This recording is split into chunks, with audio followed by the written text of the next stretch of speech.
Some of the most important slokas, verses of Gita are reproduced below. Chapter 2, verse 2. Whence has this dejection come upon thee at this critical hour? For this is unworthy of noble people, bringing neither heaven nor fame. Thus, in the very beginning of the greatest of Hindu scriptures, the Lord utters a clear and unambiguous message to be firm, to be courageous, and to fight for the right action at all costs. Personal and family considerations are not of much importance for noble people when the question of righteousness is at stake. Chapter 2, verse 13. Just as the soul in this body passes through childhood, youth, and old age, so does it pass into another body. The steadfast is not deluded.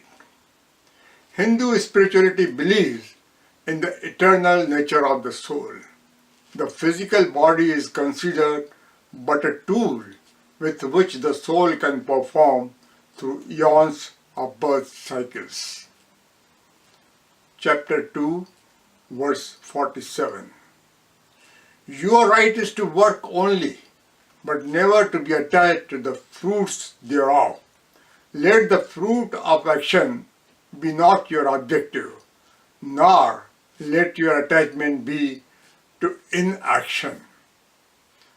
The Supreme Lord exhorts man that he should let go of the attachment to the lower self and material gains, and instead unite with the divine.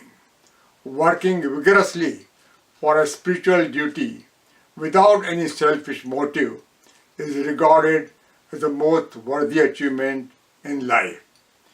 In Gita, detachment is not in renouncing the work, but rather it is essentially the act of giving up something of lower value so that we can be free to grasp the higher. Chapter 2, verse 64. But a man of disciplined mind, though moving about amongst the objects of the senses, but with his senses under control, is free from likes and dislikes, and thereby attains tranquility. In this important verse, there is a clear directive of how a person may attain peace of mind by controlling the sensual desires, and then how to move further towards surrendering oneself to the divine. Chapter 3, verse 13. The virtuous that partake of what is left after sacrifice are absolved of all sins. Those who eat for the sake of nourishing their bodies alone eat only sin. Work has been assigned as duty in Hindu scriptures. Our daily work is also to be taken as a form of worship, the yajna. This philosophy is based on the spiritual principle that we all are but one family. As in the home, the householder first takes care of the needs of other family members before paying attention to his own needs. Chapter 3, verse 21. For whatever a great man does, the same is done by others as well. Whatever standard he sets, people follow. Those who are the elders in the family and community, those who are teachers, and those who are leaders have an additional responsibility to set a good example for others. They need to perform good and noble acts so that they may inspire others to do likewise. Chapter 6, verse 5. Let a man lift himself by himself. Let him not degrade himself, for the self alone is a friend of the self, and self alone is the enemy of the self.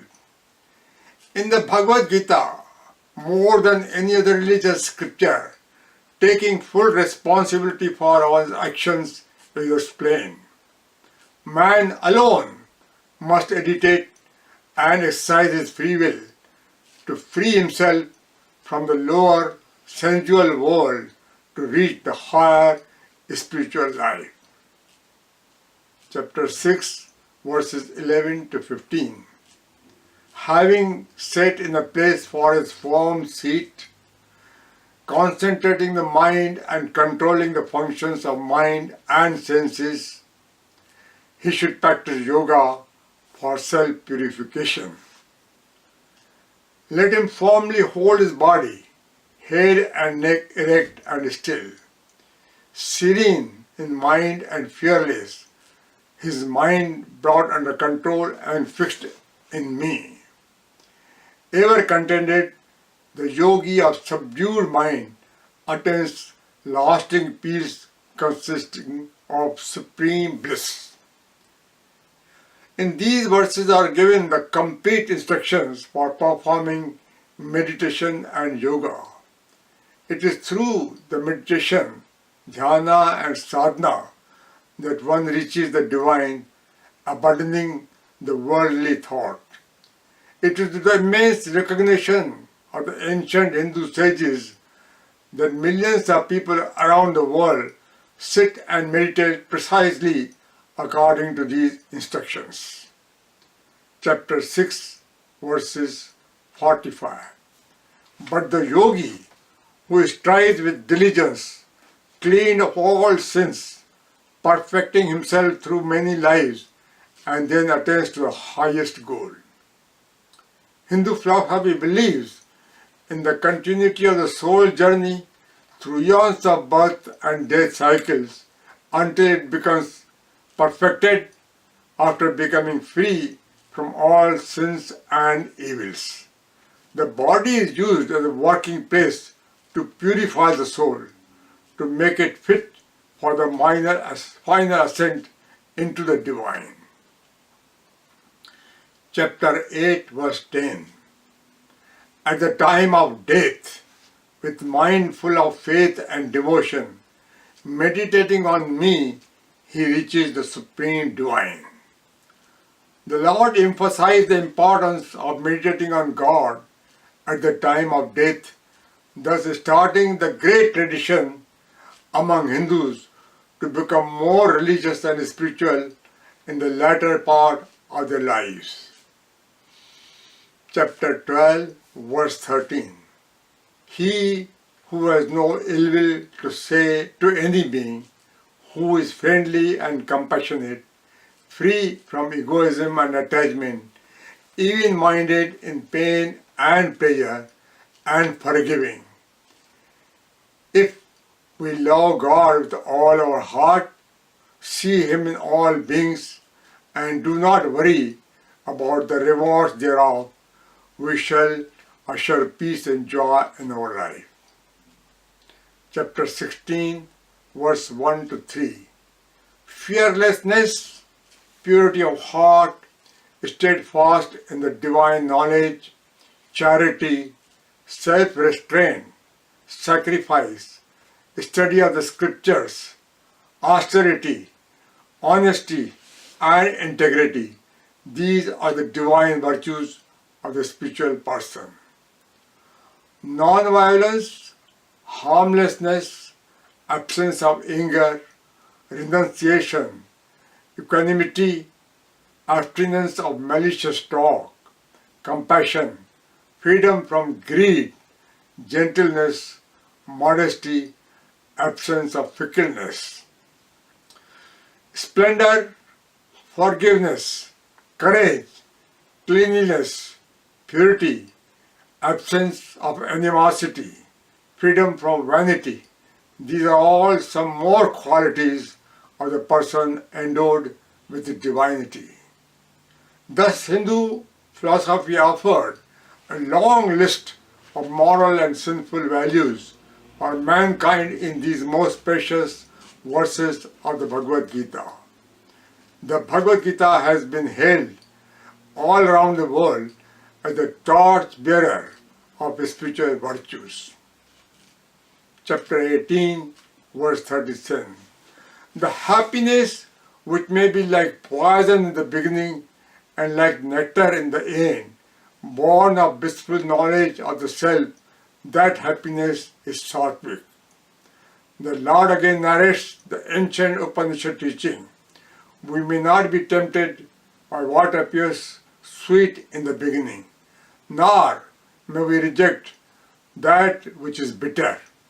The material and sensual rewards often appear tempting and attractive in the beginning. The joy and the bliss of the spiritual and virtuous deeds are more important. In the Bhagavad Gita, a person is directly held responsible for his behavior and action. In Gita, more than any other religious scripture, taking full responsibility for one's action is explained. Man alone must meditate and exercise his free will to liberate himself from the lower sensual world toward the higher spiritual life. Some have the tendency to think that by just completely surrendering to God, all their problems would be solved and wishes fulfilled. Gita teaches the great lesson of work in the spiritual and virtuous manner and to perform all the duties most sincerely and diligently. Bhagavad Gita also puts a very pointing finger on the elders and leaders of the community.